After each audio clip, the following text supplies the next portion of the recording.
Everything we've done so far in this section has been about indefinite integrals. Let's take a moment to talk about definite integrals, and there's one thing in here that tends to trip up lots of people, so you want to pay close attention. So, standard boilerplate conditions here. Integral from a to b of f of u of x times u prime x dx. We call this du. This is f of u. So the one thing to note here is that the bounds here are from a to b in terms of x. The bounds over here are from u of a to u of b. So people quite frequently forget to change those bounds. Let's work out an example of this. Suppose that we have to evaluate the integral from 0 to 2 of x squared times the square root of x cubed plus 1. What do we see here? This is a good choice for u. So du would be 3x squared dx. We have an x squared dx. So du divided by 3 is x squared dx. So x squared dx, this will be du over 3. So what happens here is we got the integral of u to the 1/2 power du. And now we have to change the bounds here. So let me write them out a little bit more explicitly. This is x is equal to 0, x is equal to 2. So our new bounds, well, what happens if x is equal to 0, u is equal to 0 cubed plus 1. That's 1. So our lower bound of integration is 1. When x is equal to 2, our upper bound up here, u is equal to 2 cubed plus 1. That's 9. So our new bounds are from, let's write this out, u is equal to from 1 to 9 here. We're integrating u to the 1/2 du. So this integral is u to the 1/2 gives us 3/2, divide by 3/2, multiply by 2/3, and we plug in u from 1 to 9 here. And so what is our answer? 2/3 times 9 to the 3/2 minus 1 to the 3/2. That's going to be 2/3 times 9 to the 3/2 is 27 minus 1. So let's see, that's going to be 52 over 3. So what's the tricky part here? Once again, I think most people can understand what's going on here with replacing x cubed plus 1 with u. It's a very obvious substitution. The thing that tends to sometimes trip up people is to change these bounds here.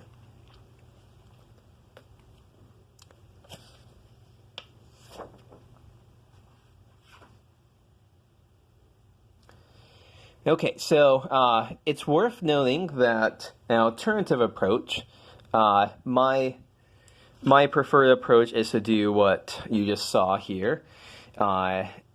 Alternatively, sometimes people like to just write that this integral up here, that you integrate, so note I'm leaving off the bounds here, u to the 3/2 times 2/3, and this becomes 2/3 times, what was x again? X cubed plus 1 to the 3/2, and evaluate that between x is 0 and 2. And if you do that, you get the same result. However, I don't recommend doing this. It's worthwhile acknowledging that some people do it this way. I don't recommend doing it because I think that doing this has a tendency sometimes. What's the thing that people often make the mistake? They would just leave that, the integral from 0 and 2, and not catch that.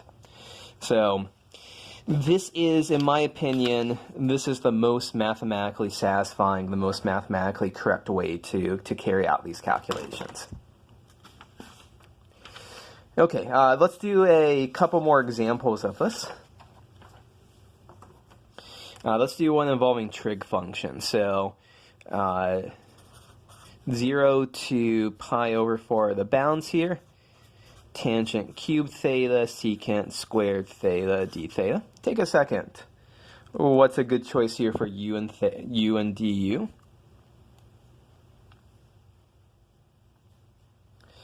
So I think a good choice here would be, so note that we've got this factor of secant squared theta.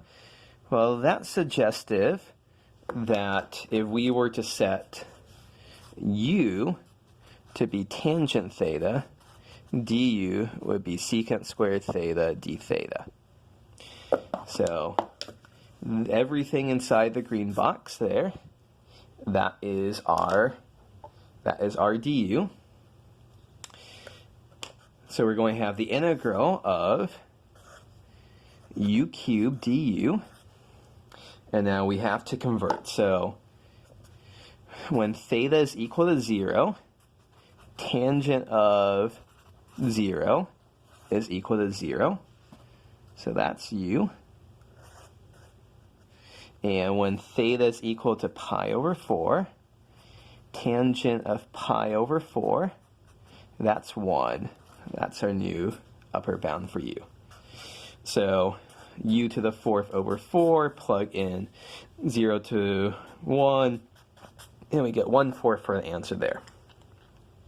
So I think in this problem, this is a little bit maybe trickier than usual to make a decision. Decide to plug in u as secant theta may have been a reasonable thing to consider when you first looked at the problem, but it turns out to not work. But u is equal to tangent theta because we've got the nice factor secant squared theta d theta. Really, if I could just offer one piece of advice when you're doing substitution, this is the sort of thing where you really want to do lots of practice just because you want to eventually learn how to recognize lots of patterns when doing these kinds of things. Okay, let's do one more example.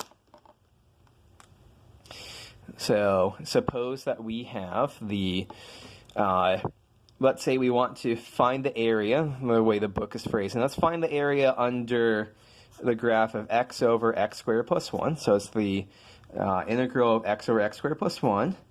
We're looking between x running from 1 to 3 dx here.